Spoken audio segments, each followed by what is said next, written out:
नहीं मैम, थोड़ा अच्छा लग रहा है ना। अच्छा कितने कितने नंबर आए हैं? 681। 681। मेरे 673। Very nice. अर्जुना 1 से पढ़ा था 2021 वाला, फिर लक्ष्य में पढ़ा। मैम मैंने सेम ऐसे ही रहा, मेरा 2021 में मैंने अर्जुना 1 लिया, फिर मैंने लक्ष्य लिया और फिर मैंने यकीन लिया था ड्रॉप में। They are spamming like anything, not interested in पढ़ाई, not interested in selection, nothing. हाँ, मल्टीपल रिवीजन मैंने किए, लेकिन वही बात है 12th आप कितना भी कर लो, 11th का रिवीजन नहीं करोगे तो क्या फायदा हो। अगर तुम्हें लगता है कि तुम इस मेहनत के लिए रेडी हो तो बेटा गो फॉर इट, और अगर तुम्हें नहीं लगता है तो इट्स ओके। हाथ मिलाओ, हाथ मिलाओ। Congratulations, congratulations, congratulation. अरे यार कॉन्ग्रेचुलेशंस। तो आपके भैया लोग आए हुए हैं, इनसे थोड़ी सी बात करते हैं, ठीक है? तुझे भी हाइपर हाइड्रोसिस की प्रॉब्लम है क्या थोड़ी? मतलब कि थोड़ा, हाँ नहीं मैम, थोड़ा अच्छा लग रहा है ना। अच्छा स्क्रीन के पास से एकदम स्क्रीन के ये लो, तुम मेरी आवाज तो इतनी तेज है कि सबको आ जाएगी। तुम लोग माइक पकड़ना। अच्छा पहले सबसे मैं तुम लोगों से तुम्हारा नाम पूछती हूँ। नाम? मैम मेरा नाम पुष्कर जैन है। पुष्कर जैन। मैम अत्यंत पाठक। अत्यंत पाठक।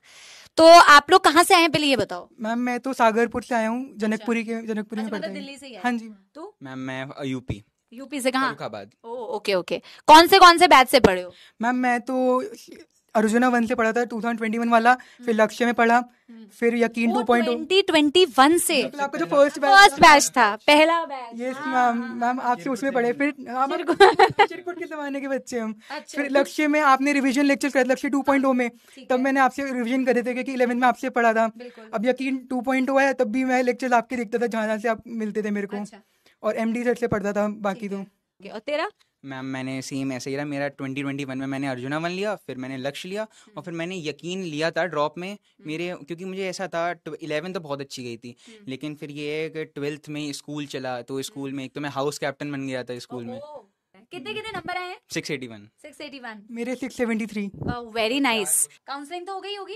मोतीलाल नेहरू मेडिकल कॉलेज प्रयागराज, अलग सर का होम टाउन वाला। ओ अच्छा। मैम मेरे को तो आज ही सेकेंड राउंड का रिजल्ट आया है, तो श्याम शाह मेडिकल कॉलेज रीवा मध्य प्रदेश में मिला है। Okay very nice, congratulations, congratulations. पर तेरे पास कम से कम ऑप्शंस था ना। यहाँ पे ऐसे सपोले हैं जिनको जिनको जिनको ऑप्शंस ही नहीं मिलेंगे क्योंकि पढ़ते ही नहीं है। They are spamming like anything, not interested in पढ़ाई, not interested in selection, nothing. You guys don't even deserve to meet these people, है ना? क्योंकि तुम उतनी मेहनत ही नहीं कर रहे हो। मेहनत। और अच्छा तुम दोनों बताओ, क्योंकि तुम दोनों अर्जुना से पढ़े हो, लक्ष्य से भी पढ़े हो, ऐसा क्या करना चाहिए कि यकीन से ना पढ़ना पड़े? मैं बताता हूँ। तू पहले बता। सबसे पहले तो टीचर को फॉर ग्रांटेड मत लो, अपने टीचर को, यूट्यूब भैया दीदी वाले को ज्यादा जो है वो मत करो, हाइप मत करो। एक 5 दिन पहले सिलेक्शन की स्ट्रैटेजी बताएंगे। वो सब मत करो भाई। ये जो 10-10 साल के 20-20 साल के एक्सपीरियंस टीचर्स है, तुम इन पे विश्वास नहीं कर रहे हो, ये तुम सबसे बड़ा पाप तो यही कर रहे हो। अपनी सिलेक्शन तुम्हारा तभी से नहीं हो रहा फिर तो, ठीक है। And second thing is like कि बैकलॉग हो रहा है लेकिन टेस्ट स्किप मत करो। टेस्ट का एक टेम्परामेंट होता है, तुम्हें वो देना आना चाहिए। अरे ये तो इनका सबसे फेवरेट काम है, टेस्ट स्किप करना। मेरा भी फेवरेट काम था मैम, 11th में भी था, 12th में भी था। मैंने टेस्ट नहीं दिया, मैं लेक्चर लेता था, नोट्स लाता था, लेकिन टेस्ट नहीं देता था। क्यों? क्योंकि बैकलॉग था, बैकलॉग से डर लगता था, फलाना ढिमकाना, बहुत दिमाग खराब रहता था।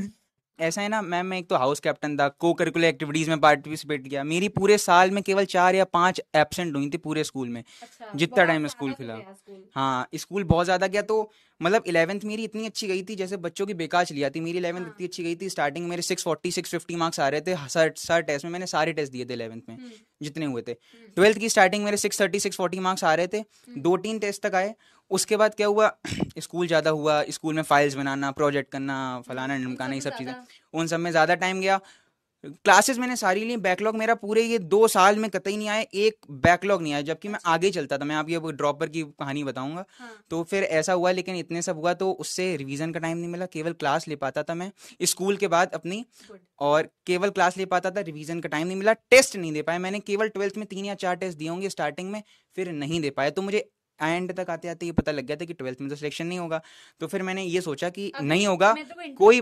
हाँ जैसे तूने बोला ना कि तूने सिर्फ क्लासेस अटेंड की, मैं नहीं क्लासेस अटेंड करी, प्रॉपर नोट्स बनाए, रिवीजन नहीं कर पाया। नहीं प्रॉपर रिवीजन से मतलब ये नहीं रिवीजन नहीं किया, सेल्फ स्टडी भी करी, मतलब प्रॉपर रिवीजन भी किया। एक होता है ना, आज चैप्टर पढ़ लिया, अब आज से 2 महीने बाद ये चैप्टर ये ही नहीं कर पाया मैं, जिसकी और प्लस 12 कहते हैं और मल्टीपल रिवीजन। हाँ मल्टीपल रिवीजन मैंने किए, लेकिन वही बात है 12th आप कितना भी कर लो, 11th का रिवीजन नहीं करोगे तो क्या फायदा हो।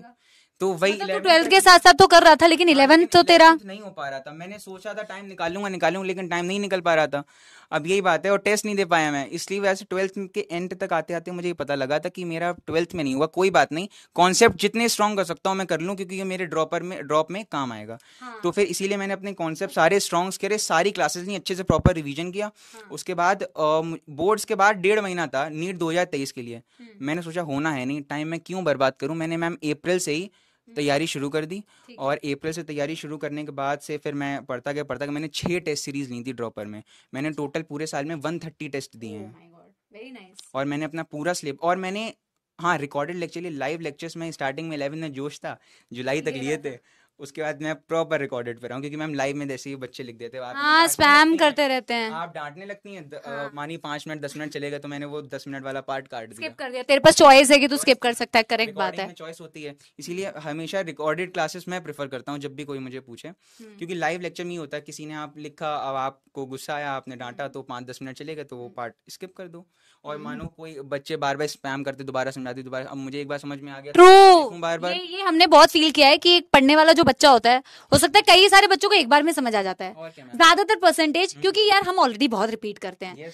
बट एनीवे मैं तुम्हें अभी समझा रही थी, मैं तुम लोगों से बताती हूँ, इन लोगों को ना सिर्फ सोचते हैं कि लेक्चर अटेंड कर लेते हैं, हम सिर्फ लेक्चर अटेंड करते जाते हैं, वन शॉट भी देख लेते हैं, रिवीजन भी देख लेते हैं। अभी तुम लोगों के बाद ना बहुत सारी चीजें हुई है, इनको हम बहुत ज्यादा क्वेश्चन प्रैक्टिस कराते हैं, बहुत ज्यादा एनसीईआरटी रीड कराते हैं, फिर इनको ना और रिवीजन लेक्चर चाहिए इनको।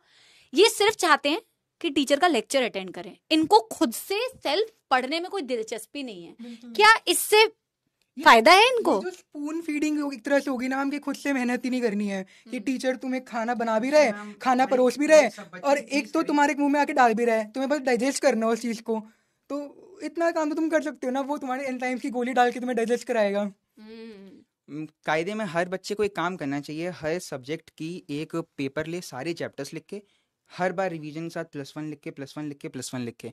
मैंने मैम काम किया था, स्पेशली बायो, फिजिक्स, केमिस्ट्री में किया था, लेकिन वो तो इतना नहीं हो पाया। बायो मैंने पर्टिकुलर किया, आखिरी तक आके आते, जब एक कॉलम बनाया था नोट्स का, एक बनाया था एनसीईआरटी का। जितनी बार मैं नोट्स रिवाइज करता था +1, जितनी बार एनसीईआरटी रिवाइज करता था +1, तो ऐसे करते करते पता लगता है, कॉन्फिडेंस आता है कि मैं 10 बार ही चैप्टर पढ़ चुका हूँ। मैं ऐसे चैप्टर्स, बहुत सारे ऐसे चैप्टर जो मैंने 17-18 बार पढ़े हैं एनसीईआरटी से।